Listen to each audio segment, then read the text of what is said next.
Welcome back. You might be wondering how we got there. At the beginning, we need way more tungsten, and the only way we can obtain it is as a byproduct of other ores. This black stuff indeed is not tungsten, but a mineral that contains a really low amount of it, molybdenite.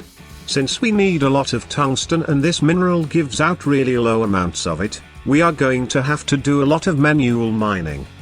One other option we potentially had was mining rockets, but I do not want to fiddle with it and I'm not even sure on if we can manage to complete a setup for it.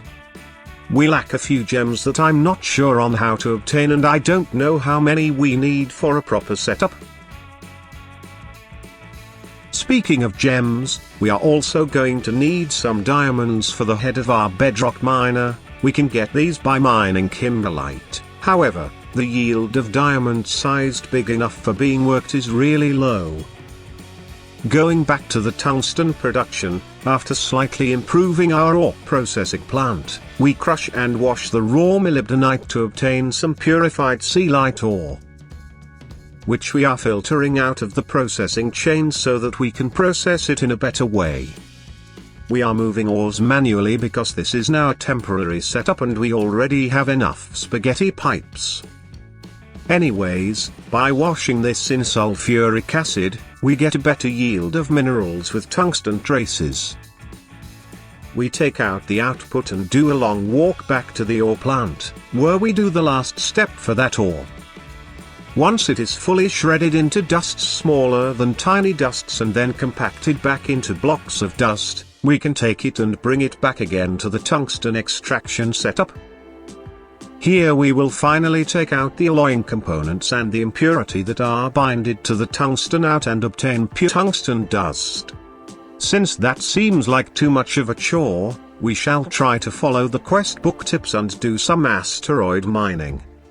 Since the issue was emeralds, we shall try using a TFC1 and see if it may works. And that did not work. We shall try something else. And not even a GregTech generifier will turn a TFC emerald into a Minecraft one. So, let's see how we can obtain vanilla emeralds. And it looks like aquamarine is really versatile. Time to head back to the mine and grab some more. Since the sluice is clogged, we shall manually wash it. And since we are in the mood for manual tasks, we shall not wait for our sifter and manually sieve the purified ores. Next, we boxify the gems into blocks, generify the block into a vanilla one and finally get our emeralds. Now we can finally obtain our data things for our rockets. And we should probably upgrade these machines to use electricity instead of RF. After making a satellite that can carry our data research, we build a rocket able to bring it into space. We shall build and assemble it like we did with the moon mission rocket. But this time the payload is a satellite, and we shall launch it with a rocket monitoring station. But it looks like something is off. The rocket is not lifting up and the fuel tank is being emptied. And that was because we went too cheap on the engines. We now have a bigger one that can finally carry our satellite into orbit. Next we shall connect a terminal to that satellite so that we can gather some distance data, which we shall store into a data storage unit. That we shall bring to our new observatory. Since it is night, we can now turn it on so that it can bring its gigantic telescope outside. Once it is ready, we can finally scan the space to find out what cool minerals we can get from there. The first thing that catches the eyes is iridium. We should probably get some of that. And we have also found an asteroid with the tungsten oxides. Now, since we can't find our old rocket, we have to make the parts for a new one. And we should probably use advanced fuel engines this time.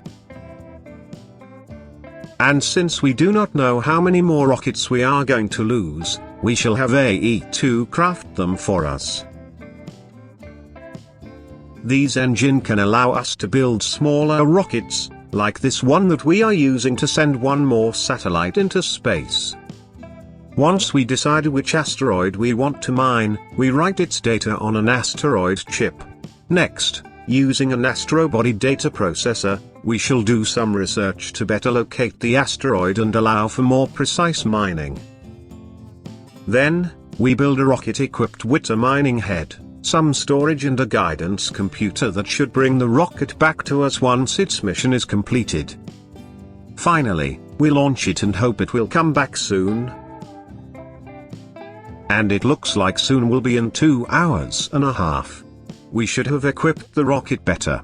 Let's say this was a test run and AFK a bit while we wait for its return. After a long wait, our rocket finally returned and brought us a lot of tungsten-rich ores. As a reward, it shall receive 4 more engines, more fuel tanks, more chests and more drilling heads. And you can see that rewarding your workers make them work better. The next expedition will take only half an hour. Also, we no longer have to sift tiny tungstate out of molybdenite, we get the raw tungstate mineral ore. And other goodies. One issue tough is that copper asteroids will give us tin. So I think we shall get copper in other ways. We are going to get it with the void miner that we can finally afford. This bad boy costed us a total of 300 pure tungsten dusts, 36 diamonds and 1,300 titanium dusts. Not to mention the time to compress the titanium. This thing requires to be placed on some bedrock ores. You might be wondering how we find these. The answer is easy. All we have to do is find a gregtech flower.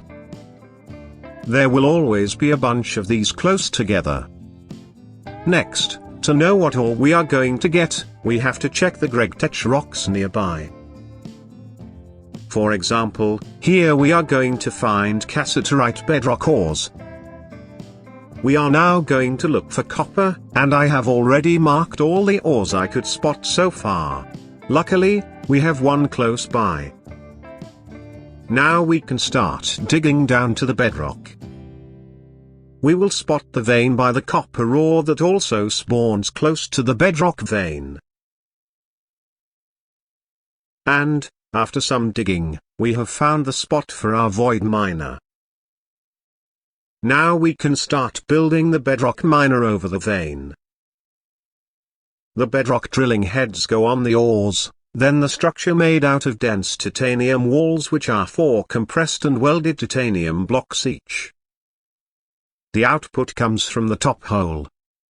And I guess this hole will take the required rotational energy in.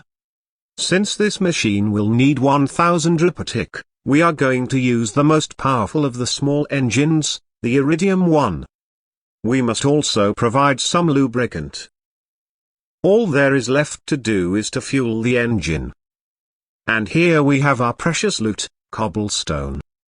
After a while, we will see that we are also going to get copper in all the colors but not the forms. We also get some nickel and bedrock dust. We can work the bedrock to get some quite unique and useful resources, but the amounts are really low.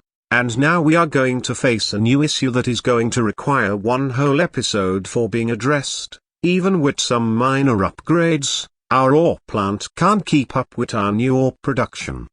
And that is probably the reason why there is one whole tier of the questline progress that is all about multiblocks. However, these are all going to take a lot of resources and power. So I think we shall fix that the next time. Bye bye.